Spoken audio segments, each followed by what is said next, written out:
Good morning बच्चा लोग, कैसे हैं आप सभी। आई होप आप सब ठीक होंगे और अपनी पढ़ाई कर रहे होंगे ठंडी में, है ना। ठंडी बहुत पड़ रही है, आप लोग अपने केयर कीजिए थोड़ा सा। तो देखिए यहाँ पर आज की क्लास में हम बात करेंगे न्यूटन के गति के नियम के बारे में। ठीक है, जिसको हम लोग इंग्लिश में न्यूटन्स लॉ ऑफ मोशन कहते हैं, जो कि मैकेनिक्स के अंदर आता है। मैकेनिक्स एक ब्रॉड टॉपिक है, उसके अंदर बहुत सारे टॉपिक्स आते हैं। तो उसके कुछ टॉपिक्स को हम लोग को पढ़ना है, जैसे कि न्यूटन के नियम के बारे में पढ़ना है, और भी आगे टॉपिक्स आते जाएंगे। उस पे भी हमको क्वेश्चंस को करना होता है, क्योंकि इन टॉपिक पर क्वेश्चंस आते हैं। इसके पहले हम लोगों ने काइनेमेटिक्स पढ़ा था, उसमें हमने बहुत सारे क्वेश्चंस लगाए थे। ठीक है, हमने आपको मोशन अंडर ग्रेविटी के क्वेश्चंस लगवाए थे कि कोई चीज ऊपर से गिरती है तो उसको किस तरीके से गिरती है, और जो हमारे फोर्सेस की इक्वेशंस होती है उनको कैसे यूज करते हैं, वो सब हमने उसके क्वेश्चंस किए थे, वो जो क्वेश्चन आते हैं आपके एग्जाम में। ठीक है, और आज की क्लास में भी हम लोग उन्हीं क्वेश्चंस को करने वाले हैं जिस तरीके के क्वेश्चन आपके एग्जाम में आते हैं। ठीक है, इसका जो बेसिक है, कहने का मतलब है कि न्यूटन के नियम का जो बेसिक जो हमने समझाया है डिटेल में, वो हमने 2025 की जो प्लेलिस्ट चली थी, है ना, उसमें समझाया है। आज भी समझाएंगे, ठीक है, आज भी समझाएंगे। यहाँ पर हमने बहुत ही शॉर्ट में लिखा हुआ है। ठीक है, यहाँ से आपको पूरा चीज समझाएंगे, लेकिन अगर आप एकदम अच्छे से समझना चाहते हैं तो उसको भी देखा कीजिए, और उसके बाद फिर इस क्लासेस को देखा कीजिए। ठीक है, लेकिन दोनों को आपको देखना जरूरी है, क्योंकि वहां पर भी हमने बहुत सारे क्वेश्चंस कराए हुए हैं। अच्छे अच्छे क्वेश्चन, छोटे छोटे क्वेश्चन, हर तरीके के क्वेश्चन वहां पर कराए हैं। और यहाँ पर भी हमने आपके लिए बहुत अच्छे अच्छे क्वेश्चन करा रहे हैं एग्जाम के पॉइंट ऑफ व्यू से। ठीक है, जैसे एग्जाम में आते हैं। ठीक, तो चलिए थोड़ा सा बेसिक समझ लेते हैं ताकि हम अपने क्वेश्चंस को कर सके। तो देखिए, जो न्यूटन का नियम है, अब हम आपको बता चुके हैं कि बहुत आपको डिफिनेशन वगैरह तो लिखनी नहीं है ना, समझना है कॉन्सेप्ट को, कॉन्सेप्ट कैसे समझा जाए। देखिए, न्यूटन ने 3 नियम बताए। ठीक है, न्यूटन ने 3 नियम बताए। ठीक है, एक नियम क्या बताया, जड़त्व का नियम। अब ये जड़त्व का नियम क्या कहता है, जड़त्व का नियम कहता है कि अगर कोई वस्तु, ध्यान से सुनिएगा, आज की बात को ध्यान से सुनेंगे तभी क्वेश्चंस को क्वेश्चन में इनको लगा पाएंगे, इंप्लीमेंट कर पाएंगे। ठीक, तो जड़त्व का नियम क्या कहता है कि जैसे कोई चीज चल रही है, ठीक है, जैसे कोई चीज मान लीजिए कि एक गाड़ी चल रही है, ठीक है, और मतलब उस गाड़ी को हमने स्टार्ट करके इंजन से चला दिया। ठीक है, सॉरी, देखिए यही है ना, तबीयत खराब हो जाती ठंडी। तो हमने उसको स्टार्ट करके चला दिया, या फिर जैसे मार्कर को हमने फेंक दिया, तो अब ये मार्कर रुकेगा ही नहीं, चलता रहेगा चलता रहेगा। कब तक, जब तक इस पे किसी भी तरीके का दूसरा फोर्स ना लगे, क्योंकि फोर्स लगेगा तभी ये रुकेगा, नहीं तो रुक नहीं सकता है। बात समझ पा रहे हैं। अब आप सोचेंगे कि हम मार्कर को फेंक रहे हैं तो कैसा फोर्स लग रहा है, तो डाउनवर्ड बहुत सारी फोर्सेस लग रहे हैं। ग्रेविटी इसका फोर्स लगा रही है, इससे खुद का भार का नीचे फोर्स लग रहा है, तो इसकी वजह से ये जा करके रुक जाती है। अगर किसी भी चीज पे किसी भी तरीके का फोर्स न लगे, तो अगर वो चालू हो जाए तो चलती ही रहे, चलती ही रहे, चलती ही रहे।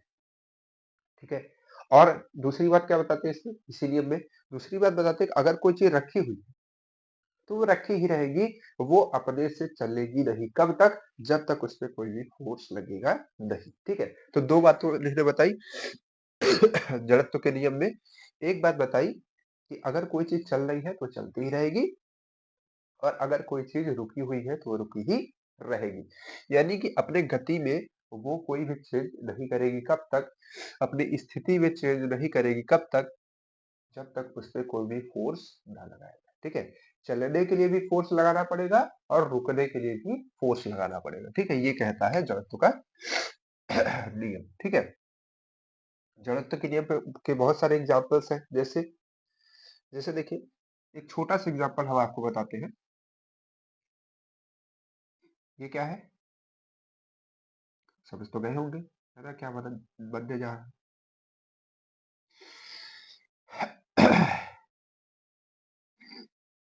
ठीक है, ये न्यूटन वाला पेड़ नहीं है, सेब वाला। ठीक है, बस पेड़ है।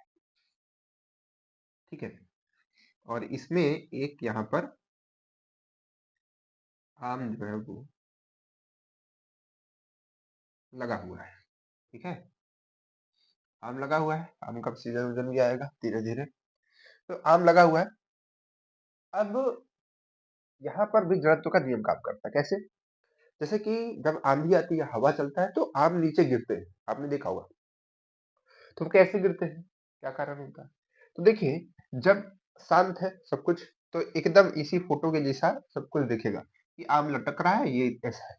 लेकिन क्या होता है, जब हवा आती है, जब हवा चलती है, ठीक है, तो हवा, क्योंकि पेड़ पूरा हिलता है, आम तो अभी हिलेगा लेकिन कुछ देर बाद, अभी ये जब हिलेगा, ठीक है, तो क्या होता है कि जहां से ये पकड़ा हुआ रहता है, जैसे मान लीजिए कि आप समझिएगा इस काम को, है ना, मान लीजिए कि हाथ ये हमारा आम है, ठीक है, ये हमारा आम है, ये उसका पकड़ा हुआ है, ये पेड़ से जुड़ा हुआ है, ये पेड़ है ऊपर, ठीक है, जैसे ये ऐसे चलता है, ठीक है, ये हमारा जो पेड़ है, तो पेड़ जब ऐसे हिलेगा, तो ये चीज ऐसे साथ में लेके नहीं हिलेगा, ठीक है, जब ये एक बार इधर करेगा, जब इसको खींचेगा तब ये इधर तरफ जाएगा पूरे से, है ना, क्यों, क्योंकि ये अभी रुका हुआ था और ये रुका हुआ ही रहना चाहता है, क्यों, क्योंकि जड़त्व का नियम है, और ये जो पेड़ है वो इधर की तरफ जल्दी से जाएगा हवा की वजह से, तो ये यही रहना चाहेगा, और पेड़ की जो टहनियां है वो आगे की तरफ जाएंगी और इससे कनेक्शन कर जाएगा और ये नीचे गिर जाएगा। समझ पा रहे हैं? और जितना ज्यादा वजन होगा किसी भी चीज का, उसमें उतना ज्यादा जड़त्व होगा। कैसे, देखिए, जैसे मान लीजिए कि एक ट्रक है, ट्रक तो समझते ही होंगे, है ना, ठीक है, ट्रक है, ट्रक में 3-4 पहिए लगा देते हैं, ठीक है, ये हमारी ट्रक बन गई, ठीक, तो ट्रक है, तो ट्रक जैसे नॉर्मल रखी हुई है ना, अब मतलब एक जगह पे रखी हुई है, अब अगर हम इसको चलाना चाहे, मतलब धक्का दे करके, है ना, धक्का दे करके चलाना चाहे तो हमको ज्यादा फोर्स लगाना पड़ेगा, ठीक है, यानी कि इसमें जड़त्व तो बहुत ज्यादा है, एकदम कहते हैं ना कि जड़ हो गया है, चल ही नहीं रहा है, उठ ही नहीं रहा है, सरक ही नहीं रहा है यहाँ से, है ना, तो इसमें जड़त्व तो ज्यादा। अगर यहीं पर एक बॉल रखी हो, तो उतना ही फोर्स अगर हम इस बॉल पे लगा दे तो ये चल पड़ेगी, है ना, तो जड़त्व किसमें ज्यादा होगा, जिसमें वजन ज्यादा होगा उसमें जड़त्व ज्यादा होगा, इसको ध्यान रखिएगा, ठीक है, तो ये जड़त्व का नियम बताता है। बहुत सारे एग्जाम्पल्स है, जैसे कि आपके, आप जब कोई भी कपड़ा कपड़ा लेकर के ऐसे झटकते हैं, तो वो भी जड़त्व का ही एग्जाम्पल है। कैसे, देखिए, देखिए आपने, ये आप है, ठीक है, आपने क्या किया, ये कपड़ा लिया, देखिएगा ध्यान से, ये आप, ठीक है, और यहाँ पर आपने एक कपड़े को पकड़ा, और कपड़े को आपने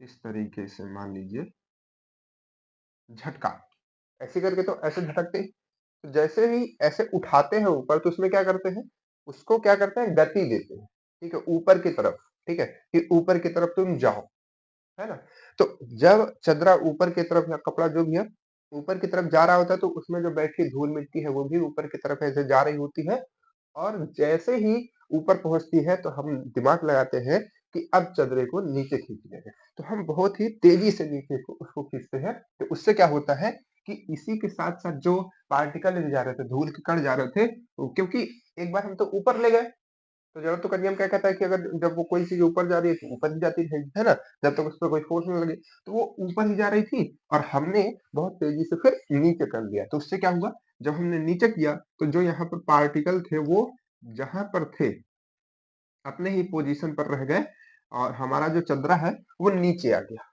ठीक है, और जब नीचे आ गया खट से, ये चीज हमने क्या कर ली, ये चीज हमने मान लीजिए कि मोड़ मार के नीचे कर ली, ठीक है, ऐसे नीचे कर ली, तो इससे क्या हुआ, इससे ये हुआ कि ये पार्टिकल यहीं रह गए, और फिर हमने इसको हटा लिया, तो ये बाद में धीरे धीरे गिरेंगे, यानी कि हमारे हमारे कपड़े से वो दूर हो गए। समझ पाए? तो ऐसा हम लोग करते हैं जड़त्व का नियम का उपयोग।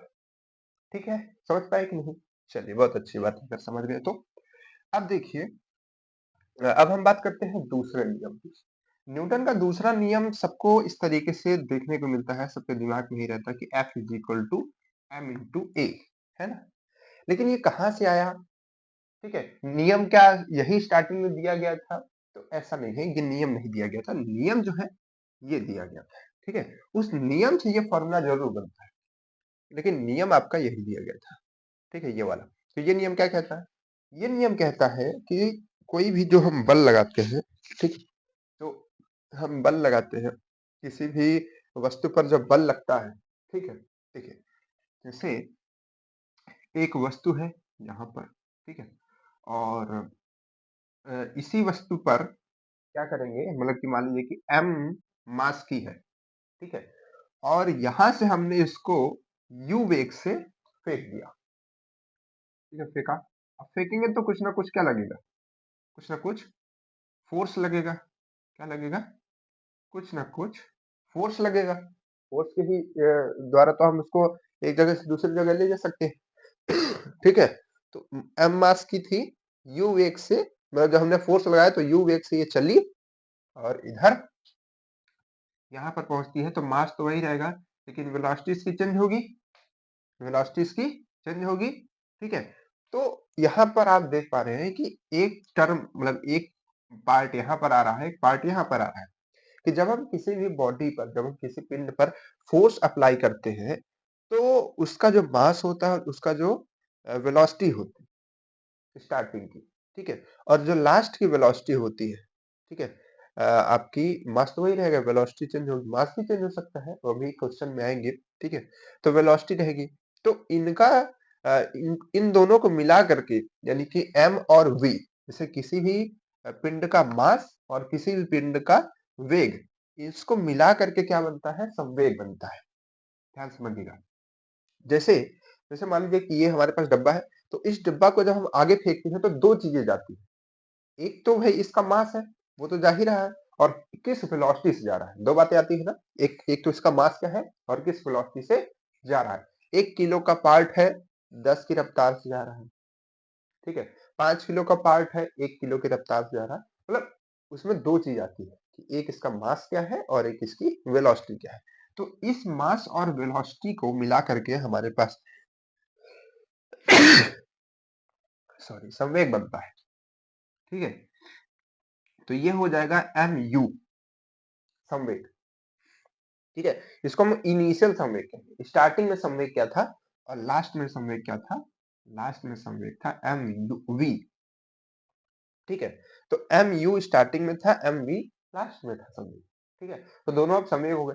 तो अब हम ये कहेंगे कि संवेग पहले इतना था, फिर संवेग इतना था।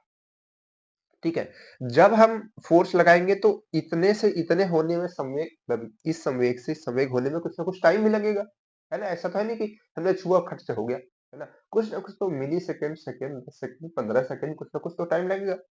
तो टाइम भी यहाँ पर मैटर करेगा। ठीक है, तो नियम क्या कहता है कि जो हम फोर्स अप्लाई करते हैं, ठीक है, किसी भी चीज पर जब हम फोर्स अप्लाई करते हैं तो उसमें क्या होता है, संवेग में परिवर्तन होता है। भाई पहले संवेग ये था, बाद में संवेग ये हुआ, तो उससे संवेग में परिवर्तन होता है। तो जो वो फोर्स होगा उसको अगर हमको निकालना है तो उसको कैसे निकालेंगे या फिर उसको कैसे डिफाइन करेंगे कि जो फोर्स होता है, ठीक है, वो डायरेक्टली प्रोपोर्शनल होता है किसके, संवेग परिवर्तन की दर के। ठीक है, संवेग परिवर्तन कैसे निकलेगा, इधर आपका ये फाइनल वेलोसिटी है, मान लीजिए फाइनल संवेग है, तो एम वी हम कह सकते हैं उसको, और इसको हम एम यू कह सकते हैं। और परिवर्तन कैसे निकलता है, भाई माइनस करके, परिवर्तन मतलब उसका घटाना, उसका अंतर। ठीक है, तो संवेग परिवर्तन हमने निकाल लिया घटा करके दोनों को। परिवर्तन मतलब कितना चेंज हुआ, तो इसमें मान लीजिए कम है, इसमें ज्यादा, तो घटा दिया तो निकल गया, है ना। तो संवेग परिवर्तन की दर को, दर क्यों कह रहे हैं, क्योंकि कुछ ना कुछ समय ले रहा है इस चीज को चेंज होने में। ठीक है, तो दर हम कभी भी किसी चीज की दर निकालते हैं तो उसको टाइम से डिवाइड करते हैं।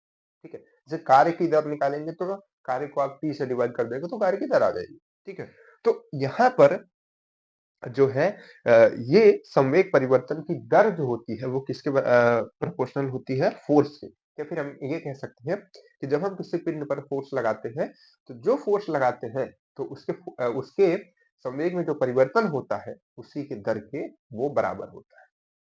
ठीक है, ठीक है, समझ गए बात की नहीं। ठीक है, तो यहाँ पर प्रोपोर्शनल का साइन अब हटेगा।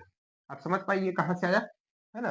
तो अब इसको ऐसे ही याद रखिएगा कि संवेग परिवर्तन होता है उसी की दर को हम लोग ये कहते हैं F is equal to m a. वो तो बहुत बात की कहानी है। ठीक, तो अब हम क्या करते हैं, इसके प्रोपोर्शनल को जब हम हटाते हैं तो यहाँ पर किसी भी तरीके का कांस्टेंट नहीं आता है, इक्वल ही हम इसको मानते हैं, तो यहाँ पर एम यू अपॉन टी हो जाता है। ठीक है, तो ये हमारे पास फॉर्मूला बन करके आता है। अब आप सोचेंगे एम और ए वाला कहाँ से आया फिर, है ना। तो अब देखिए एम आपको कॉमन दिख रहा है इन दोनों में, तो एम को आप बाहर ले लीजिए। ठीक है, तो तो आपका क्या बचेगा यहाँ पर? यहाँ पर आप बचेगा v माइनस यू और अपॉन में t, ठीक है। जिसको अगर हम लोग चाहें तो ऐसा भी लिख सकते हैं, अपॉन t और यहाँ पर m इन टू में, है ना। और आप बताइए कि v minus you upon T, यानी कि जो संवेग परिवर्तन की दर था, अब हमने उसको वेग परिवर्तन का दर कह दिया, ठीक है। वेग परिवर्तन की दर क्या होती है? त्वरण होता है, ठीक है। त्वरण क्या होता है? वेग परिवर्तन की दर। तो ये वेग परिवर्तन बन गया, ठीक है। तो m तो आपका रहेगा ही, और इसके जगह, ठीक है, क्या आ जाएगा? a आ जाएगा। तो a का भी आप फॉर्मूला याद रखेंगे, v minus you upon T होता है। कहां से आता है? आपको इक्वेशन भी बता देते हैं, मतलब कि इससे और भी फॉर्मूले बन जाते हैं। कैसे पता है? इस t को इधर लाएंगे तो ये बन जाएगा at, और इधर हो जाएगा v माइनस यू, है ना। और अगर इस u को इधर की तरफ लाएंगे तो फॉर्मूला आपका बन जाएगा v is equal to u plus a t. ये फॉर्मूला तो आपने देखा ही होगा, ठीक है। तो एक फॉर्मूले दूसरे से जुड़े हुए हैं, इसको सब ध्यान रखिएगा, ठीक है। तो अब आप समझ गए कि नहीं m इंटू ए कहां से आया। तो अब आपको क्वेश्चन में सीधे m दे देगा, a दे देगा, आपको f पूछेगा, वो तो बच्चों वाला क्वेश्चन हो गया, ठीक है। अब तो आपको संवेग देगा, ठीक है, दर देगा, v देगा, m देगा, उससे परेशान करेगा। तो आपको ये जानना जरूरी था। क्लियर है? चलिए, इसके बाद आता है क्रिया प्रतिक्रिया का नियम। क्रिया प्रतिक्रिया का नियम सब जानते हैं। अभी एक झापड़ किसी को मारो तो आपको एक झापड़ मारेगा, दो भी मार सकता है, ठीक है, क्योंकि आपने बिना किसी मतलब के उसको पीटा। तो देखिए क्रिया प्रतिक्रिया क्या होती है। जैसे मान लीजिए कि ये एक क्या है, मान लीजिए कि टेबल है। क्या है? टेबल है। अब इस टेबल पर हमने कोई बॉक्स रखा हुआ है, ठीक है, कोई बॉक्स रखा हुआ है, ठीक है। अब ये बॉक्स जो है नीचे की तरफ फोर्स लगा रहा होगा, है ना, नीचे की तरफ डाउनवर्ड फोर्स लगा रहा होगा, नीचे की साइड, ठीक। तो ये नीचे की साइड फोर्स लगा रहा है, तो ये नीचे चला क्यों नहीं जा रहा है? ये भी तो सवाल उठता है भाई। अगर हम जैसे खड़े हैं मान लीजिए धरती पे, तो अब हम होता ना कि हमारा जो मास है वो नीचे की तरफ फोर्स लगा रहा है, तो नीचे चला क्यों नहीं जा रहा है? नीचे इसलिए नहीं जा रहा है क्योंकि जहां हम खड़े हैं अब उसको खोद कर तो जा नहीं सकता है। तो क्या होता है कि जो धरती है वो अपोजिट फोर्स लगाती है हमारे ऊपर, है ना, इसीलिए हम स्टेबल होते हैं। तो यहाँ पर क्या होगा? यहाँ पर जब ये नीचे की तरफ फोर्स लगा रहा है तो टेबल इस डब्बे के ऊपर की तरफ फोर्स लगा रही है, सेम क्वांटिटी, उतना ही फोर्स। तो इससे क्या हो पा रहा है कि ये डब्बा यहीं पर स्टेबल है। अगर किसी भी तरीके का दूसरा फोर्स लग गया तो डब्बा तुरंत इधर से उधर हो जाएगा, ठीक है। अगर कोई चीज स्टेबल है, आप समझ लीजिए उस पर जितने फोर्स लग रहे हैं सब एकदम जो है एक दूसरे को खत्म कर रहे हैं। तो एक फोर्स ऊपर से, एक फोर्स नीचे से, इक्वल फोर्स तो एक दूसरे को खत्म कर रहे हैं, तो इस पे किसी भी तरीके का जो नेट फोर्स है वो जीरो है। तो ये डब्बा इधर स्टेबल है। अगर कोई इधर से हवा चल जाए तेजी से तो वो इसको इधर फेंक देगी, ठीक है। क्यों? क्योंकि इधर से एक फोर्स लग गया। समझ पा रहे हैं? ठीक। तो इसको ध्यान रखिएगा। तो यही हमारा क्रिया प्रतिक्रिया का नियम होता है, ठीक है। अभी क्वेश्चन में आएगा तो बताएंगे आगे। अब देखिए कुछ चीजें और जान लेनी चाहिए। फोर्स क्या होता है? फोर्स आपको मालूम है क्या होता है? फोर्स जिसको हम लोग बल कहते हैं। तो बल वह कारक होता है जो किसी भी वस्तु के स्थिति में परिवर्तन का कारण होता है, ठीक है। किसी भी वस्तु की स्थिति में कोई भी परिवर्तन हो रहा है, ये जो इसका डब्बा है, ढक्कन है, ये इधर से इधर जा रहा है बल के कारण। हम इधर लिख रहे हैं बल के कारण। किसी भी चीज की स्थिति में कोई भी चेंजेस हो रहा है बल के कारण। पंखा घूम रहा है बल के कारण, धरती घूम रही है बल के कारण, तारे घूम रहे हैं बल के कारण। कोई भी चीज घूम रही है उसकी स्थिति में परिवर्तन हो रहा है, या तो चलते हुए से रुक रही है, या तो रुकते हुए से चल रही है, ठीक है, या चलते ही जा रही है। तो वो सब बल का, मतलब बल की वजह से ही है। बल ही उसका कारण है, ठीक है। ध्यान रख पाएंगे, ठीक है, बल क्या होता है। हाँ, कहीं भी कुछ भी मूवमेंट हो रहा है मतलब बल है, किसी भी तरीके का बल है, फोर्स है, ठीक है। चलिए, इसके बाद बात करते हैं मोमेंटम की। जिसको हम लोग संवेग अभी आपको हम बता ही रहे थे, ठीक है। इसको हम लोग p से डिनोट करते हैं m इंटू v, यानी कि किसी भी जो कोई भी जो वस्तु होती है जब वो गति कर रही होती है तो उसका जो मास है, उसकी जो वेलोसिटी है, उसका जो गुणनफल होता है वही हमारा संवेग होता है। उसके बाद एक टर्म आता है आवेग, भी आएगा, ठीक है, क्वेश्चंस में। तो आवेग क्या होता है, जिसको हम लोग इम्पल्स कहते हैं, आई से डिनोट करते हैं। तो देखिए ये होता है F इंटू टी, यानी कि किसी भी वस्तु पर जो फोर्स लगता है और कितने देर तक लगता है, टाइम, ठीक है, उसको हम लोग क्या कहते हैं, आवेग कहते हैं। क्या कहते हैं, आवेग कहते हैं। कितना दिन तक फोर्स लगा किसी भी वस्तु पर, आवेग होता है, ठीक है। तो इम्पल्स भी आपको ध्यान रखना है, ठीक है।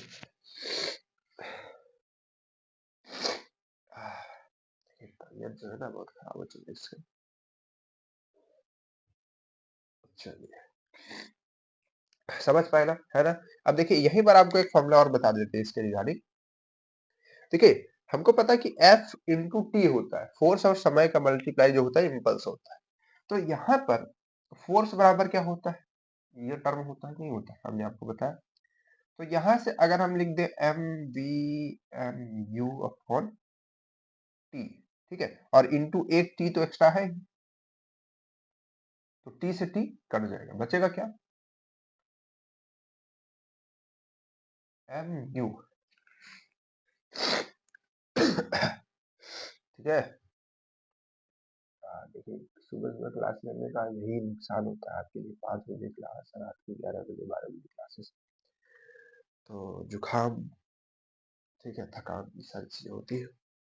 तो देखिए यहाँ पर क्या है कि क्या बता रहे थे, हाँ, इम्पल्स। तो इम्पल्स हमने बताया कि फोर्स इंटू टाइम का मल्टीप्लीकेशन होता है, ठीक है। तो अब यहाँ पर हमने मल्टीप्लाई कर दिया, तो देखिए यहाँ पर दो नई बात निकल कर आती है कि जो हमारा आवेग होता है वो संवेग परिवर्तन होता है। मतलब संवेग जैसे इतना था, अभी स्टार्टिंग में आपको समझाया था कि एक वस्तु का इतना है, बाद में चेंज होकर कितना है। तो संवेग परिवर्तन आपका आवेग होता है, लेकिन संवेग परिवर्तन की दर आपका बल होता है। दोनों में थोड़ा सा अंतर, देखिए ये संवेग परिवर्तन है, ये संवेग परिवर्तन की दर है। क्यों दर है, क्योंकि टी से डिवाइडेड है। तो संवेग परिवर्तन आपका आवेग है और संवेग परिवर्तन की दर आपका बल है, याद रख पाएंगे। चलिए बहुत अच्छी बात है, गुड, ठीक है। इस फॉर्मूले को और इस फॉर्मूले को, तीनों को याद रखिएगा, ठीक है। अब हम इसको हटाएंगे, अब हम लोग अपने क्वेश्चंस करेंगे, ठीक। चलिए अब बढ़िया बढ़िया क्वेश्चन करते हैं, जल्दी जल्दी, बहुत तेजी से क्वेश्चन करेंगे, ठीक है, समय में नहीं लगाना है। चलिए देखिए 100 बॉल है, हम आपको क्वेश्चंस जो है समझाते हैं पहले, ठीक है। शॉर्ट में लिखते हैं 100 बॉल है, बॉल समझते हैं ना। प्रत्येक का जो द्रव्यमान है, प्रत्येक का, प्रत्येक का, लिखते हैं 100 बॉल, प्रत्येक का द्रव्यमान यानी कि m, ठीक है, प्रत्येक का द्रव्यमान m तथा वेग v है, ठीक है। वेग v है, एक साथ, एक साथ एक, एक साथ एक दीवार पर, ठीक है, एक साथ एक दीवार पर लंबवत टकराती है, लंबवत टकराती,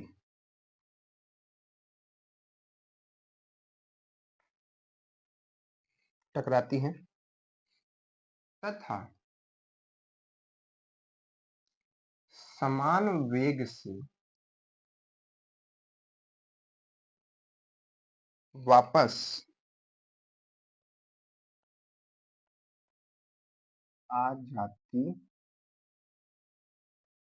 राइटिंग तो समझ में आ रही है ना, सुन के समझ लीजिए, ठीक है।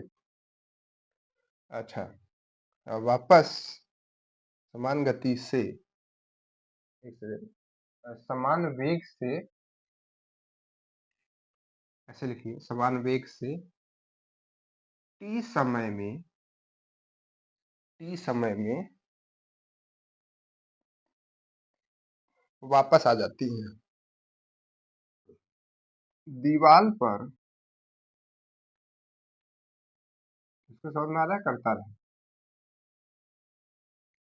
दीवार पर कुल कितना बल लगेगा?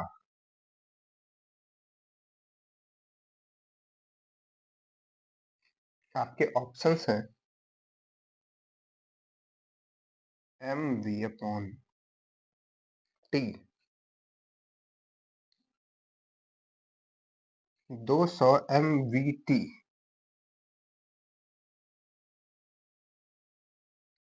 200 m v upon t, m v upon 100 t, ठीक है। अब देखिए, बताइए, है ना मजेदार क्वेश्चन? है ना? माइक तो नहीं बंद हुआ? नहीं। ठीक है, दूसरा माइक लेके आए तब से आप लोग क्वेश्चन को सोचते रहिए। 28 मिनट की क्लास हो चुकी है आपकी लगभग।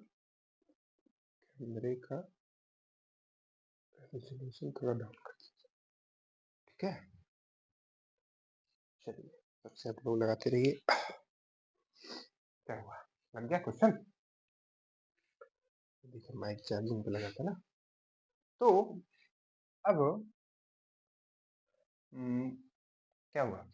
हाँ, देखिए यहाँ पर क्वेश्चन से पहले तो समझना है आपको कि एक दीवार है, एक बॉल के लिए पहले लेकर के चलते हैं, समझते हैं, है ना।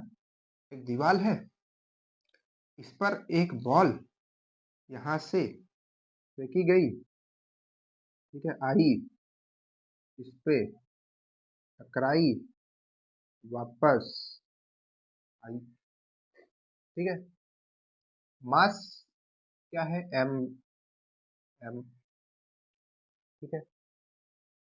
जब ये चली तो इसका संवेग क्या रहा होगा? ठीक है, इसका संवेग क्या रहा होगा? प्रत्येक बॉल का मास m है तथा वेलोसिटी v, v वेग से उस पे टकराती है, ठीक है। तो इसका स्टार्टिंग में सॉरी, स्टार्टिंग में इसका संवेग रहा होगा m v। लौटने के टाइम पर मास तो वही रहा होगा, वेलोसिटी भी वही है, उसी वेग से वापस लौटता है, समान वेग से। तो जाते टाइम में भी एम वी और आते टाइम भी एम वी, ठीक है। लेकिन एक चीज चल, डायरेक्शन इधर से गया फिर इधर से वापस आया। हमको क्या निकालना है? कितना बल लगा। बल कैसे निकालते हैं? परिवर्तन इसका संवेग का। तो पहला जो गया, दूसरा उसके अपोजिट डायरेक्शन में। तो हम इस देखिए, आप लोग कहते हैं कि सर क्लासेस क्यों नहीं आ रही है, तो इस सब का यही कारण है, ठीक है। तबीयत, जुकाम, सर्दी, इस सब की वजह से जो है सर दर्द, बाकी चीजें, तो कभी कभी क्लासेस डिस्टर्ब हो रही इस टाइप पे, है ना। और हम लोग बताए थे कि कुछ काम पे लगे हुए हैं आप लोगों के लिए, तो उस सबको मिला करके, ठीक है। चलिए वापस आते हैं क्लास में। तो यहाँ पर क्या है, हम लोग इसको माइनस करते हैं, है ना। और किसको माइनस करते हैं? जो हमारा संवेग होता है। तो ये संवेग तो हमारा पॉजिटिव है, लेकिन ये अपोजिट डायरेक्शन में है, तो इसको हम एक और माइनस लगाएंगे अंदर एम वी, ठीक है। ये माइनस तो हमारे फॉर्मूले में है, ठीक है। बोलने पर पूरा कान में आवाज गूंज रही है। और यहाँ पर क्या है? टी टाइम में संवेग परिवर्तन की दर को करेंगे, है ना। तो यहाँ पर फोर्स जो आएगा वो कितना आएगा? M v plus m v upon t, ठीक है। जो क्या हो जाएगा बाद में? 2 एम वी अपॉन आपके ऑप्शन में है कहीं और नहीं है, ये क्या हुआ? ये तो गलत हो गया। अरे गलत कैसे हो गया? कैसे गलत हो गया? ये हमने एक बॉल के लिए निकाला है, एक बॉल के लिए। ऐसे 100 बॉल जाकर के टकराएगी, है ना? तो जब 100 बॉल जाके टकराएगी तो एक फोर्स मतलब एक बॉल इतना फोर्स एक्सर्ट कर रही है, उस पे लगा रही है, तो 100 बॉल कितना फोर्स लगाएगी? 100 से मल्टीप्लाई कर दीजिए, तो 200 हो जाएगा और mv अपॉन रहे मतलब mv रहेगा ही, अपॉन में t आ जाएगा। ठीक है? आपको कहीं ऑप्शन में दिख रहा है 100? हाँ देखिए, बहुत बच्चे इसको भी लगा सकते हैं, ये आपका ऑप्शन है। ठीक है? तो ये आपका राइट हो जाएगा। क्लियर है? समझ पाए नहीं? चलिए अच्छी बात है, समझ गए, तो आगे बढ़ते हैं।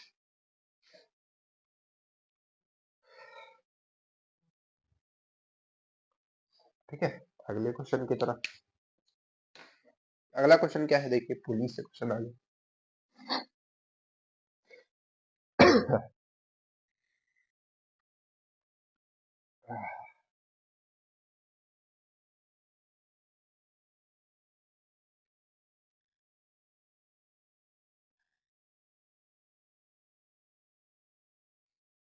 ठीक है,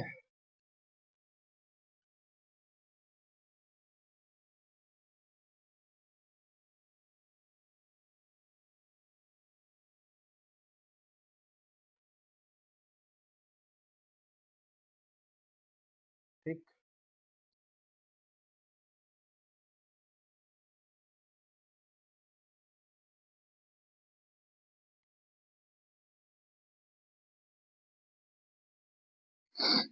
ठीक है, ये जो है इस तरीके से बना हुआ है।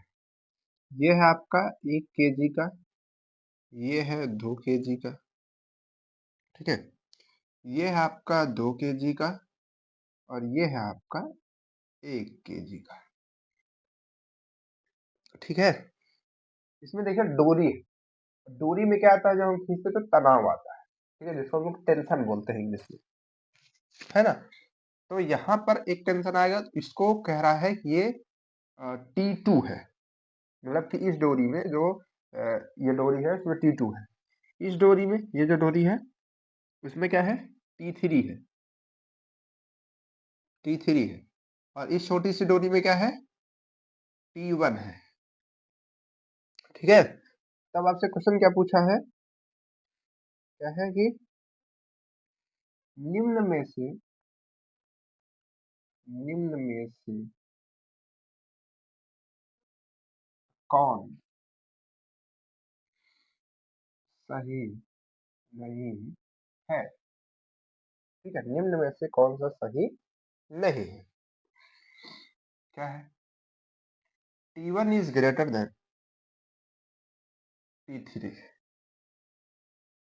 T3 is greater than T1, T2 is greater than T1, और क्या है, T2 is greater than T3। ठीक है, ये आपका क्वेश्चन रहा। तो यहाँ पर देखिए, हम आपको क्वेश्चन थोड़ा सा समझाते हैं पहले। ये पुली है जो कि एकदम फ्रिक्शनलेस है, मतलब कि इसमें किसी भी तरीके का जो है घर्षण नहीं है, एकदम नॉर्मल है। ठीक है, आराम से घूम रहे, स्मूथ। तो यहाँ पर एक डोरी लगी है और डोरी में टेंशन आएगी, तो इसमें कितनी टेंशन है, T1 है। इधर की डोरी में कितनी है, T2 है। यहाँ की डोरी में कितनी है, T3 है। अब आप पूछेंगे सर इधर की डोरी में क्यों नहीं बताया, T4 इसको भी कह देना चाहिए। तो देखिए, जब डोरी सेम होती है तो उसमें तनाव सेम होता है, ये बात एकदम दिमाग में रख लीजिए, नोट पॉइंट। ठीक है, नोट पॉइंट में बनाकर रख लीजिए कि डोरी सेम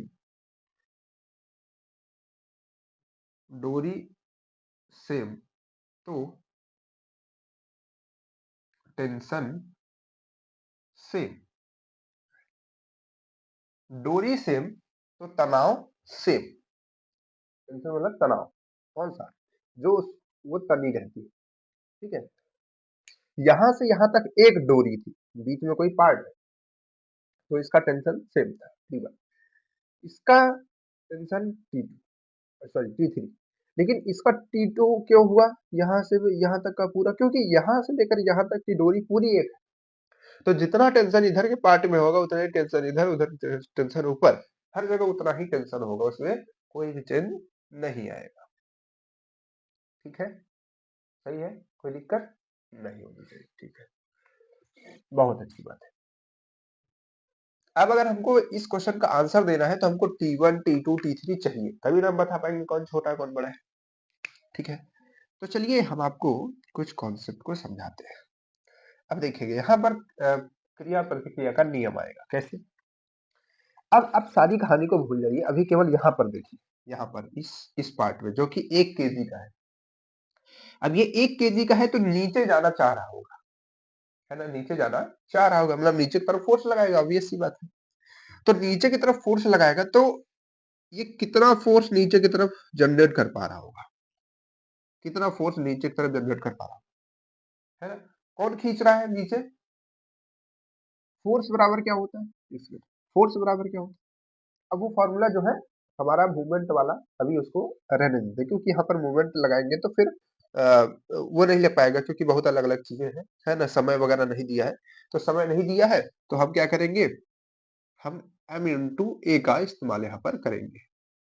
m इंटू ए क्या होता है? एक्सेलरेशन, याद रखिएगा। कोई भी फॉर्मूला याद रखिए तो उसके कंपोनेंट को भी जानिए। तो अब देखिए यहाँ पर m इंटू ए होता है, हमारे पास फॉर्मूला पता है, और ये भी पता है कि नीचे की तरफ इस पे फोर्स लग रहा होगा। कैसा? कौन लगा रहा होगा? धरती खींच रही होगी, है ना, धरती ने खींचेगी इसको। तो इसका मास कितना है? 1 केजी का है ना, और इस पे कितना एक्सेलरेशन से धरती खींच रही होगी? तो एक्सेलरेशन जो खींचेगी धरती वो स्मॉल जी के एक्सेलरेशन से खींचती है किसी भी चीज को, इसी को नहीं, हमको भी इधर किसी भी चीज को वो इसी रफ्तार, इसी एक्सेलरेशन से खींचती है, जिसकी वैल्यू क्या होती है? 9.81 मीटर पर सेकेंड स्क्वायर, जिसको हम लोग राउंड ऑफ में 10 मीटर पर सेकेंड स्क्वायर कह देते हैं। ठीक है, कह देते हैं नहीं कह देते? बिल्कुल कह देते हैं। ठीक है, तो अब देखिए, ठीक है, अब देखिए क्या होगा कि यहाँ पर जो है ये जी हमको मालूम चल गया, और हमको मतलब कि ए मालूम चल गया, या जी दोनों एक ही चीज हुई। तो अब यहाँ से हम फोर्स लगा सकते हैं कि इस पे नीचे की तरफ कितना फोर्स लग रहा होगा। तो ये 1 केजी का है, देखिए ये 1 केजी का है और 10 का इस पे एक्सेलरेशन लग रहा है, तो हम कह सकते हैं 10 न्यूटन का इस पे फोर्स जनरेट हो रहा होगा, लग रहा होगा। और अब आपको बताएं कि ये स्टेबल है। ठीक है, ये सारा आपको जो सिस्टम दिख रहा है स्टेबल है। ठीक है, तो क्योंकि 3 केजी इधर है 3 केजी इधर है तो स्टेबल ही है। तो ये 10 इधर लगा रहा होगा तो 10 ऊपर भी खींच रहा होगा, तभी तो अपने जगह पे रुका हुआ है। ठीक है, तो यहां से T1 की वैल्यू क्या आ जाएगी? T1 की वैल्यू आ जाएगी 10 न्यूटन। अगर ये चल रहा होता तब ऐसा सिस्टम ना होता, ये पूरा सिस्टम आपका स्टेबल है, रोका हुआ है। तो ये जितना फोर्स नीचे की तरफ जाने के लिए लगा रहा है, रस्सी उतना ही फोर्स ऊपर की तरफ लगा रही है कि हम तुमको नहीं जाने देंगे, वहीं पे रोक के रखेंगे। तो वही, अब उसमें कुछ ना कुछ तनाव आएगा, रस्सी तनेगी, तो वही तनाव इस नीचे वाले भार के बराबर हो जाएगा। ठीक है, तो T1 किसके बराबर हो जाएगा? हमारे 10 न्यूटन के बराबर हो जाएगा। आई बात समझ में? ठीक है, तो T1 क्या आ गया? T1 आपका आ गया 10 न्यूटन। कैसे निकला समझ पाए नहीं? ठीक है, क्योंकि जितना T1 ऊपर है उतना ही ये भार अपना नीचे लगा रही होगी, तो हमने नीचे वाला निकाल लिया तो ऊपर उसके बराबर हो गया। ठीक है, बहुत अच्छी बात है। इसके बाद हम लोग T3 निकालते हैं, T3 या T2 जो भी निकालना है। पहले T3, क्योंकि सेम उसी चीज है तो आप समझ पाएंगे। तो T3 अगर हम निकालेंगे तो देखिए डायरेक्ट निकालते हैं, ये 2 केजी का है, नीचे जा रहा होगा तो 20 का फोर्स लगा रहा होगा, 20 न्यूटन, और ऊपर ये जो है इसको खींच रही होगी 20 न्यूटन से। तो T3 का वैल्यू कितना आ गया? 20 न्यूटन आ गया। आ गया कि नहीं आ गया? बिल्कुल आ गया। ठीक है, बिल्कुल आ गया भाई। अब हम T2 निकालते हैं, तो चाहे हम इधर के पार्ट से निकाल ले चाहे इधर के पार्ट से निकाल ले, बात वही हुई। तो T2 जब हम निकालेंगे तो देखिएगा, अब ध्यान से समझिएगा, T2 में क्या है? T2 में एक बल तो ये नीचे की तरफ ये भी लगा रहा है, और एक आपका ये जो 2 केजी का है वो भी लगा रहा है। ठीक है, तो एक तरीके से हम ये कह सकते हैं कि 2 केजी है, 1 केजी है, 3 केजी, ऐसे भी करके कर सकते हैं। और अगर ऐसे नहीं करना है तो हम अगर 2 केजी का ही भार लें, 2 केजी का भार इस पे कितना लगाएगा? 20 न्यूटन लगाएगा कि नहीं? ये 2 केजी वाला। ये नीचे की तरफ भी तो लगा रहा होगा ये नीचे की तरफ भी लगा रहा होगा इसके बराबर में। लेकिन उसी तरीके से आप देखेंगे तो आपका एक ये 1 केजी का भी लगा रहा है तो 10 न्यूटन आपका और लग रहा है। ठीक है? तो ये बराबर मिला करके कितना आ जाएगा? 30 न्यूटन का फोर्स आ जाएगा इसमें। है ना? तो अब आप देखिए कौन सा इसमें सही हो सकता है। ठीक? अब देखिए हम यहीं पर बना लेते हैं सारा। सबसे बड़ा कौन है? T2 ठीक है? उससे बड़ा कौन है? T3 उससे बड़ा कौन है? T1 है ना? तो ये हमारे पास में सीरीज बन करके आ गई। अब देखिए इसमें कौन-कौन सही है। सबसे पहले देखिए T1 चलिए नीचे से चलते हैं। T2 और T3 देखो T2 बड़ा है, T3 छोटा है। ये वाला पार्ट आ रहा है, मतलब ये सही है। ये ऑप्शन सही नहीं है, ये आंसर सही है क्योंकि इसमें पूछा है कौन सही नहीं है। अरे नदी लिख दिया क्या? नहीं, ठीक है। उसके बाद क्या है? T2 बड़ा है T1 से, T2 बड़ा है T1 से, ये भी सही है। T3 बड़ा है T1 से, T3 बड़ा है T1 से, ये भी सही है। और T1 बड़ा है T3 से, T1 बड़ा है T3 से नहीं बड़ा। तो ये ऑप्शन का गलत हो जाएगा, मतलब कि इस आंसर का सही ऑप्शन यही होगा। ठीक है? क्वेश्चन समझ पाए कि नहीं? क्वेश्चन जो है समझ पाए कि नहीं? ठीक, चलिए इसको हटाते हैं। ठीक है, देखिए बुखार वगैरह ज्यादा हो गई है, आवाज वगैरह निकालने में प्रॉब्लम आ रही है। ठीक है, चलिए अब हम बढ़ते हैं अपने अगले क्वेश्चन की तरफ। अगला क्वेश्चन के लिए टाइम है? चलिए रहेगा। थोड़ा इसको फास्टली हम लोग करने की कोशिश करेंगे, समझिएगा, थोड़ा अच्छा क्वेश्चन है ना?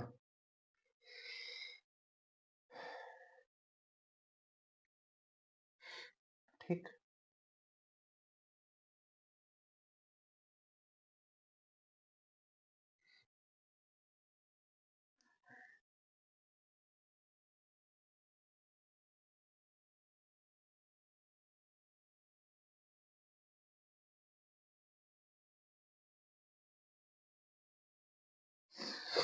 ठीक है। अरे,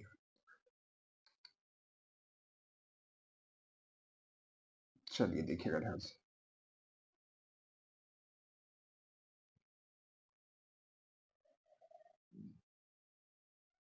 9 मीटर पर सेकंड स्क्वायर है। ठीक है, कितना केजी है ये? इसका कुछ भी भार वार नहीं दिया है। ठीक है, ये आपका 10 केजी का है।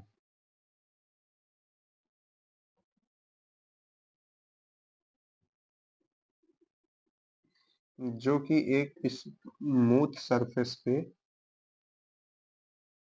रखा हुआ है। ठीक है, क्वेश्चन जो है ये आपका 9 मीटर पर सेकंड स्क्वायर हो गया। ठीक है, अब इसमें कहा जा रहा है, देखिए ये क्वेश्चन क्या है हम आपको समझाते हैं। ठीक है, डायग्राम के थ्रू लिखेंगे तो लंबा हो जाएगा। देखिए क्वेश्चन क्या कह रहा है? क्वेश्चन कह रहा है कि देखिए ये आपका एक रॉड है, ठीक है, और ये रॉड 9 मीटर पर सेकंड के एक्सेलरेशन से, त्वरण जिसको हम लोग बोलते हैं, त्वरण से इसके ऊपर ऐसे गिरती है। ठीक है, इसके ऊपर जब गिरेगी और ये जो आप सरफेस देख पा रहे हैं ये एकदम फ्रिक्शनलेस है, इसमें किसी भी तरीके का फ्रिक्शन नहीं। तो जब ये इस पे गिरेगी तो ये जो ब्लॉक है 10 केजी का किधर भागेगा? इधर भागेगा, ऊपर जाएगा, नीचे जाएगा, किधर जाएगा? ये जब इस पे गिरेगी तो ये हमारा ब्लॉक इधर की तरफ शिफ्ट होगा, है ना? ये ब्लॉक इधर की तरफ शिफ्ट होगा। तो इस पे यही कह रहा है कि ये जो मतलब कि हमारा ये जो रॉड है, ठीक है, ये जो हमारा पार्ट है जो 9 मीटर पर सेकंड स्क्वायर से आ रहा है, ये जब इस पे गिरता है तो कितना फोर्स अप्लाई करता है इस पिंड पर, यानी कि जो ट्रेंगल बना हुआ है इस पे कितना फोर्स अप्लाई करता है, ये आपको बताना है। कौन? मान लीजिए हम इसको कह दें रॉड्स फोर्स। ठीक है, आपको बताना है। ठीक है, उसका जो है बल बताना है कि कितना बल वो उस पर लगाएगा, उसको हम एन मान लेते हैं और एन की वैल्यू हमको निकालनी है इस रॉड का। ठीक है, आपके ऑप्शंस भी कुछ दिए गए हैं। ऑप्शंस क्या क्या दिया गया है भाई? ऑप्शंस आपका दिया गया है 120 न्यूटन, 200 न्यूटन, 160 न्यूटन और 180 न्यूटन। ठीक है, ये जो है आपके ऑप्शंस दिए गए हैं। ठीक, चलिए अब हम क्वेश्चन को सॉल्व करना स्टार्ट करते हैं। कैसे इसको सॉल्व करेंगे? ठीक है, इसको देखिएगा थोड़ा सा। तो चलिए हम कैमरा ऑन है क्योंकि बैटरी कम है ना, तो सोचते हैं कि बंद हो जाए। तो यहाँ पर ये देखिए, थोड़ा फास्ट करते हैं ना हम लोग। तो ये नीचे ऐसे गिरता है, ठीक है, नीचे गिरेगा, तो इस पे गिरेगा तो फोर्स अप्लाई करेगा, है ना। तो एक तरीके से इसका जो एक्सेलरेशन है वो कैसे हो रहा है, ऐसे नीचे की तरफ लग रहा है। ठीक है, नीचे की तरफ इसका एक्सेलरेशन लग रहा है। ठीक है, लेकिन अगर हमको देखना है कि ये कितना इस पे फोर्स लग पा रहा है, ठीक है, तो वो जो फोर्स है, क्योंकि ये ऐसा तो है नहीं कि एकदम सरफेस था और ये जो रॉड है ऐसे नीचे गिरता है और इस पर टक से फोर्स लगाता है। अगर ऐसा होता तो नॉर्मली निकाल लेते, ठीक है, लेकिन यहाँ पर ये चीज ऐसे तिरछी है, तो इस पे जो फोर्स लगेगा वो इसके परपेंडिकुलर लगेगा, इसके परपेंडिकुलर इस पे फोर्स लगेगा। मतलब गिरेगा तो ऐसे ही, लेकिन जो फोर्स इस पे काम करेगा वो इस तरीके से इसके परपेंडिकुलर ही काम करेगा। ठीक है, जो इसको आगे इधर की तरफ ले जाएगा। ठीक है, तो यही जो फोर्स है, यही जो फोर्स है, ठीक है, इसी को हमको निकालना है, इसी को हमको निकालना है। ठीक है, तो अब देखिए ये फोर्स क्योंकि तिरछा है, ना तो आपके परपेंडिकुलर है, ना तो एकदम ऐसे हॉरिजॉन्टल है, ना तो वर्टिकल है, ऐसा तो है नहीं। ठीक है, ये तिरछा है। ठीक है, तो ये जो तिरछा है, तो इसके अच्छा, इसके फोर्स लगने से ये जो हमारा पार्ट है वो किधर की तरफ मूवमेंट कर रहा है, इधर की तरफ मूवमेंट कर रहा है। ठीक है, और फोर्स किधर की डायरेक्शन लग रहा है, इधर। तो ये इधर जा रहा है क्या? नहीं, वो जा किधर रहा है, इधर जा रहा है। तो इसका मतलब ये हुआ कि देखिए ये तिरछा फोर्स है, तो इसके दो कंपोनेंट आएंगे। ठीक है, एक कंपोनेंट इधर की तरफ और एक कंपोनेंट इधर की तरफ। तो जो नीचे की तरफ वाला कंपोनेंट है वो बेकार हो गया, क्योंकि नीचे तो मूवमेंट कर नहीं पा रहा। तो मूवमेंट किधर कर रहा है, केवल इधर की तरफ कर रहा है। ठीक है, इधर की तरफ ये क्या करेगा, मूवमेंट करेगा, है ना। और इधर की तरफ वाला ही जो इसका कंपोनेंट होगा वही केवल काम कर पा रहा है। ऐसे समझिए कि किसी पिंड पर, जैसे मान लीजिए कोई ये पिंड है तिरछा सा, वही हम बना देते हैं, इस पे कोई ऐसा तिरछा, मतलब कि इस तरीके से फोर्स अप्लाई हुआ, है ना, और ये जो है केवल इधर की तरफ भागा, इधर की तरफ भागा, यानी कि इस तिरछे फोर्स का एक कंपोनेंट इधर की तरफ आएगा। हमने आपको रिजोल्यूशन ऑफ फोर्सेस पढ़ाया था कि फोर्सेस को दो पार्ट में डिवाइड कर सकते हैं, और एक इसका नीचे की तरफ लगेगा। अरे यार, ऐसे होता था ना, ये फोर्स हमारा एन न्यूटन हो गया, तो एक कंपोनेंट इसका मान लीजिए कि यहाँ पर कोई भी डिग्री बन रही है, ठीक है, हम कह रहे हैं थीटा डिग्री एंगल बन रहा है, तो यहाँ पर इसका फोर्स बनता था n cos theta, n cos theta, जिसके साथ एंगल बनता था उसके साथ कॉस लेते थे, और जिसके साथ एंगल नहीं बनता था उसको हम लेते थे एन साइन थीटा, ऐसे करके करते थे। तो यहाँ पर दो कंपोनेंट आते हैं, तो ये जब तिरछा फोर्स लग रहा है तो इससे भी दो कंपोनेंट आएंगे कि नहीं आएंगे? बिल्कुल आएंगे। तो अब जब दो कंपोनेंट आ रहे हैं तो ये नीचे की तरफ एक फोर्स लग रहा है और एक साइड की तरफ लग रहा है। तो नीचे की तरफ जो फोर्स लग रहा है उसका कुछ काम हमको दिख नहीं रहा, क्योंकि उस डायरेक्शन में कोई मूवमेंट हो ही नहीं रहा, और जब मूवमेंट उस डायरेक्शन में नहीं हो रहा तो इसका यानी कि ये फोर्स हमारा नहीं लग पा रहा है, ठीक है, खत्म हो जा रहा है। तो फोर्स हमारा जो काम कर रहा है इसको इधर की तरफ ले जाने में, वो केवल यही है, केवल और केवल यही वाला है। ठीक है, तो यही फोर्स है जो हमको काम दे सकता है। तो इसी फोर्स की वजह से ये जो हमारा पिंड है वो इधर की तरफ मूवमेंट कर रहा है। तो इधर की तरफ मूवमेंट कर रहा होगा तो किसी ना किसी एक्सेलरेशन से मूवमेंट कर रहा होगा, है ना। तो यही फोर्स की वजह से कर रहा है। तो इसका मास क्या है, इसका मास है 10 केजी, और ए एक्सेलरेशन हमने कह दिया कि ए एक्सेलरेशन से आगे की तरफ जा रहा होगा। तो ए एक्सेलरेशन और इसका ये मास, मतलब कि ये जो फोर्स लग रहा है, और जितना इस पे, क्योंकि ये ट्रेवल भी तो कर रहा है ए एक्सेलरेशन से, और इसका खुद का मास कितना है, 10 है। तो अगर हम इसके हिसाब से फोर्स निकालें तो फोर्स क्या आता है, फोर्स आता है m इंटू ए। तो ये 10 केजी का था और एक्सेलरेशन कितना लगा इस पे, ए एक्सेलरेशन, ठीक है। तो इसका फोर्स कितना हो गया, 10a हो गया कि नहीं हो गया, हो गया। किसके वजह से हुआ, इसके वजह से हुआ। तो हम ये कह सकते हैं ना कि ये इसके बराबर होगा, क्यों, क्योंकि इसी फोर्स की वजह से तो ये फोर्स आया, मतलब कि ये एक्सेलरेशन हुआ, यानी कि फोर्स निकला। समझ पा रहे हैं ना बात को, ठीक है। तो यानी कि सबसे पहला काम हमारा हो जाता है कि इस एक्सेलरेशन को निकालना, और थीटा का तो हम निकालेंगे ही। अच्छा हाँ, क्वेश्चन में एक चीज और दी थी, यहाँ पर भूल गए, यहाँ पर ये जो एंगल दिया था वो 37 डिग्री का दिया था, ठीक है। चलिए अब आते हैं अपने क्वेश्चंस पर, ठीक है। सॉल्व करने के लिए कॉन्सेप्ट समझ गए कैसे लगाना।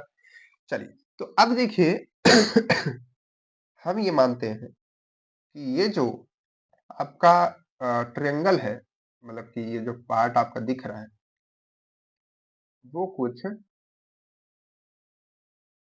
इस तरीके से अपने जगह से शिफ्ट हो गया होगा, ठीक है। अपने जगह से शिफ्ट होकर के कुछ इधर की तरफ खिसका होगा, है ना। कब खिसका होगा, जब इस पे ए एक्सेलरेशन तो ये खिसका होगा, ठीक है। तो देखिए एक एक्सेलरेशन इधर की तरफ लग रहा है ना, एक एक्सेलरेशन इधर की तरफ लग रहा है, ये वाला एक्सेलरेशन। अभी 10 केजी को हटा देते हैं, ठीक है। आप लोग याद रखिएगा कि वो 10 केजी का है। ये एक्सेलरेशन इधर की तरफ लग रहा है, एक एक्सेलरेशन नीचे की तरफ लग रहा है, जो ये हमारा जो पिंड है वो लगा रहा है नीचे की तरफ। कितने का लग रहा है, 9 मीटर पर सेकंड स्क्वायर का लग रहा है, ठीक है। हम कह देते हैं इसको 9, ठीक है। तो 9 का इस पे लग रहा है। अब देखिए एक्सेलरेशन जो यहाँ पर लग रहा है, ठीक है। एक एक्सेलरेशन ये है और एक एक्सेलरेशन आपका ये है, ठीक है। दो तरीके के एक्सेलरेशन यहाँ से लग रहे हैं। तो अब जो क्योंकि हमको इस एक्सेलरेशन की वैल्यू निकालनी है, ठीक है। तो हम क्या करते हैं कि पहले हम इसका रिजल्टेंट निकाल लेते हैं, क्योंकि देखिए दो एक्सेलरेशन लग रहा है, एक इधर और एक इधर, एक ए इधर निकल रहा है, 9 इधर निकल रहा है। तो इसका रिजल्टेंट क्या आएगा, यही ना आएगा इसके बीच का, है ना। ये तो हमने आपको समझाया था एक बार ट्रायंगल्स लॉ, है ना। तो यहाँ पर इसके बीच का जो आएगा ये डिस्टेंस, वही इसका रिजल्टेंट होगा, या फिर हम रिजल्टेंट नॉर्मल भी निकाल सकते हैं, tan से, cos से, sin से, है ना। तो कैसे करेंगे इसको, देखिए ध्यान से। तो रिजल्टेंट निकालने के लिए हमको एंगल चाहिए। तो अब देखिए ये जो लाइन हमारी है और ये जो लाइन हमारी है वो पैरेलल है, ये लाइन इस लाइन के पैरेलल है कि नहीं पैरेलल, क्योंकि यही तो शिफ्ट होकर के गया है यहाँ पर। तो ये जो 37 डिग्री है, यहाँ पर भी 37 डिग्री ही बना रहा होगा, ठीक है। यहाँ पर भी 37 डिग्री ही बना रहा होगा। अब देखिए यहाँ पर ये जो लाइन हमने खींची है, इस लाइन के एकदम पैरेलल खींची है, ठीक है। फिर परपेंडिकुलर ये भी है, परपेंडिकुलर ये भी है। तो जो दोनों जब परपेंडिकुलर है तो ये इसका बीच का तिर्यक तिरछी लाइन है। तो ये जब 37 है तो इसका इधर वाला जो एंगल होगा वो भी आपका 37 ही हो जाएगा। समझ पा रहे हैं, एन को हटा देते हैं थोड़ा देर के लिए, ठीक है। ये 37 ही हो जाएगा कि नहीं हो जाएगा। अरे यार दो पैरेलल लाइन होती है, ऐसे खींचते हैं तो ये एंगल और ये एंगल बराबर होता है ना, वही चीज, ठीक है। चलिए तो पैरेलल लाइन ये है, ये तिरछी वाली लाइन है, ठीक है। 37 आ गया। तो अब देखिए यहाँ पर इस ट्रायंगल का एक एंगल हमको पता चल गया 37 का, ठीक है। तो 37 का एंगल अगर हमको पता चल चुका है, तो अब हम यहाँ से लगा सकते हैं tan। tan का फॉर्म क्या होता है, tan 37, ठीक है। इधर से अगर हम देखेंगे तो ये लंब होगा, ये आधार होगा।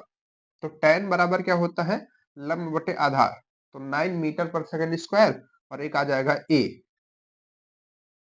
a यानी कि जो हमारा आधार है, ठीक है। दोनों हमारे पास में कंपोनेंट है कि ये है कि ये है, हमने लगा दिया, आ गया। अब tan 37 डिग्री की वैल्यू क्या होती है, इसको आप याद रख लीजिए, बहुत काम आने वाली है, ठीक है। 3/4 होती है, ठीक है, 3/4 के लगभग होती है। और यहाँ पर ये कितना है, 9/a। तो यहाँ से अगर हम a निकालेंगे तो इसको यहाँ से काट देंगे तो 3 आएगा, तो 3 का इधर गुणा इधर 1 का, तो a बराबर आपका आ जाएगा 12 मीटर पर सेकंड स्क्वायर। तो a की वैल्यू तो आपने यहाँ से निकाल ली, ठीक है, कि 12 मीटर पर सेकंड स्क्वायर आएगा, है ना। अब देखिए आपने 12 निकाल लिया। तो बच्चा लोग यहाँ पर कैमरे का जो स्टोरेज है वो फुल हो गया था, हमने पूरा क्लास पढ़ा दिया, इसके आगे का सारा क्वेश्चन करा दिया, उसके अगला वाला भी क्वेश्चन करा दिया। बाद में देखा तो कैमरा यहाँ पर ऑफ है। तो ये फिर हमने क्वेश्चंस दोबारा लिख करके जहाँ से खत्म हुआ था वहीं से फिर से आपको समझा रहे हैं, समझिएगा। हमने ए की वैल्यू निकाल ली थी, ठीक है, कितना था 12 मीटर पर सेकंड स्क्वायर। सोचिए पूरा समझा दिया था फिर भी दोबारा समझाना पड़ा। तो यहाँ पर जो है ए इज इक्वल टू 12 मीटर पर सेकंड स्क्वायर आ गया था। कैसे? क्योंकि ये ट्रायंगल हमने बनाया और इस ट्रायंगल से हमने इसकी वैल्यू निकाल ली थी। ठीक है, जो ये जिस एक्सेलरेशन से इधर की तरफ जा रहा था। अब यहाँ पर हमने देखा था कि ये जो है एन मतलब कि इस तरीके से इस पे लग रहा है। तो हमने कहा कि ये एन आपका दो कंपोनेंट बनाएगा, एक इधर की तरफ है एक इधर की तरफ। तो इधर की तरफ वाला ही कंपोनेंट हमारे यूज में है, नीचे तो ये जा नहीं रहा। तो इधर की तरफ कंपोनेंट जो जाएगा उसके लिए हमको ये एंगल चाहिए, है ना। कंपोनेंट ऐसा है, ये एन है, यहाँ पर ये, यहाँ पर ये। तो इधर अगर हमको थीटा मिल जाए तो हम इधर जान जाए ना कि ये एन कॉस थीटा क्या होगा और इधर एन साइन थीटा क्या होगा। इससे हमसे खैर मतलब नहीं है, यही हमको चाहिए। तो हमको ये एंगल अब निकालना पड़ेगा, ठीक है, समझना पड़ेगा। तो इसको निकालने के लिए देखिए क्या करते हैं। देखिए यही जो लाइन है, ये तिरछी वाली लाइन, यही लाइन तो ये वाली भी है। तो इस पे भी हम परपेंडिकुलर ऐसे डाल सकते हैं इसको, एन को यहाँ पर भी ऐसे कर सकते हैं चाहे तो। ठीक है, कैसे? परपेंडिकुलर मतलब 90 डिग्री। ठीक है, तो अगर आप देखिएगा, अगर हम इस लाइन को थोड़ा सा आगे बढ़ाएं, क्योंकि एक्सेलरेशन आपका यही है, सीधी लाइन आपका यही है ना। तो एक्सेलरेशन यही जा रहा है, तो हमको यही वाला एंगल चाहिए। अब देखिए ये टोटल एक लाइन है और इस पे 180 डिग्री का एंगल होता है, जिसमें से ये 37 है और ये 90 है। तो ये कितना बचेगा? ये आपका बचेगा 53। कितना बचेगा? 53। ठीक है, 53 डिग्री बचेगा। तो यहां से ये जो कंपोनेंट इसका आएगा, इधर वाला कंपोनेंट, वो आएगा एन, ठीक है, एन कॉस 53 डिग्री। ठीक है, और यही किसके इक्वल होगा? यही रिस्पॉन्सिबल होगा जो कि इस पूरे जो हमारा पार्ट है उसको इधर की तरफ ले जा रहा है। तो इधर की तरफ एक किसको ले जा रहा है? इस पूरे पार्ट को। और ये कितने केजी का है? ये 10 केजी का है। ठीक है, और कितना एक्सेलरेशन आ रहा है? एक एक्सेलरेशन आ रहा है। तो 10 केजी का है, एक एक्सेलरेशन आ रहा है, तो दोनों का मल्टीप्लाई इसका फोर्स होगा। तो यही फोर्स तो इस फोर्स को लगा रहा है, तो ये दोनों इक्वल होंगे कि नहीं होंगे, है ना। तो यहाँ पर हम ये कह सकते हैं कि 10 इंटू ए इसके बराबर होगा। ठीक है, क्योंकि यही वाला फोर्स तो इधर की तरफ अप्लाई हो रहा है। तो यहाँ से हमारी एन की वैल्यू आ सकती है, हमको एन निकालना है। ठीक है, इस पे कितना फोर्स लग रहा है वो रही, जो ये लगाया, ठीक है, हमारा रॉड, वो फोर्स निकालना है। तो यहाँ से क्या करेंगे, एन और मल्टीप्लाइड बाई कॉस 53। तो कॉस 53 की वैल्यू होती है 0.6, आप याद रख लीजिएगा इसको भी। इसके बाद एक वैल्यू हम लोगों ने निकाल ली है 12। ठीक है, यहाँ से अगर हम n की वैल्यू निकालेंगे तो ये 120 बटे 0.6, अगर इसको आप सॉल्व करेंगे तो देखिए, इसको काटेंगे पॉइंट को तो यहाँ पर ये 1200 हो जाएगी, इसको काटेंगे तो 2, यानी कि 200। ठीक है, न्यूटन। तो n की वैल्यू जो आ रही है 200 न्यूटन आ रही है। कितना आ रही है? 200 न्यूटन का ये तिरछा फोर्स लग रहा है, जिसमें से इधर कुछ जा रहा है, इधर कुछ जा रहा है। तो इधर वाला खराब हो जा रहा है, इधर वाला हमारे यूज में आ रहा है। ठीक है, तो इधर कितना लग रहा था? देखिए 10 और 12 मल्टीप्लाई कीजिए, 120 आएगा ना, मतलब 12 उसका एक्सेलरेशन, 10 उसका मास। तो 120 इधर काम कर रहा है, बाकी खराब जा रहा है, लेकिन लग तो 200 न्यूटन रहा था। ठीक है, तो वही हमसे पूछा था, तो वो हमारा कितना हो जाएगा? 200 हो जाएगा। बहुत बच्चे क्या सोचेंगे कि ए निकाल लिया, अब हमको मिल गया 10 केजी का है, ए 12 है, 10 गुणते 12 कर दो 120, ऑप्शन में भी है लगा देंगे, गलत हो जाएगा। ठीक है, वो ये है जो स्पिन पर फोर्स लग रहा है। अगर ये पूछा था कि स्पिन पर कितना फोर्स लग रहा है, तब आप बताते 112, लेकिन वो कितना फोर्स उसने लगाया, वो 200 लगाया। 200 में से कुछ खराब चला गया, 120 इस पे लग गया। क्लियर है बात? तो है ना। चलिए एक छोटा सा होमवर्क भी हमने आपको दिया था, लेकिन कैमरा बंद होने की वजह से सब कुछ खराब हो गया। देखिए इतना मिटा देते हैं, फिर लिखना पड़ा।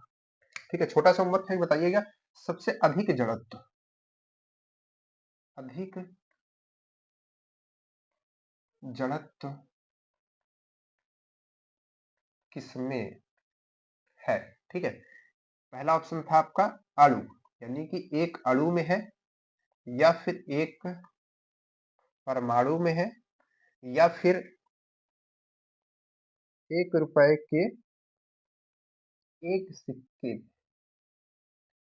एक सिक्के में है, या फिर क्रिकेट बॉल में है, क्रिकेट बॉल में है, एक क्रिकेट बॉल। तो किसमें सबसे ज्यादा जड़त्व होगा, आपको ये चीज बताना है, हमने आपको समझाया भी था। ठीक है, तो आज की क्लास यहीं तक। हमने क्वेश्चंस किए, आप इसका आंसर बताइएगा। आप भी इसके क्वेश्चंस करते रहिएगा। नेक्स्ट क्लास में हम लोग इसके और भी अच्छे क्वेश्चंस को करने वाले हैं, जो कि इस टॉपिक पे आपसे एग्जाम में पूछे जाते हैं। ठीक है, तो चलिए फिर मिलते हैं आपसे नेक्स्ट क्लास में। तब तक के लिए बाय बाय।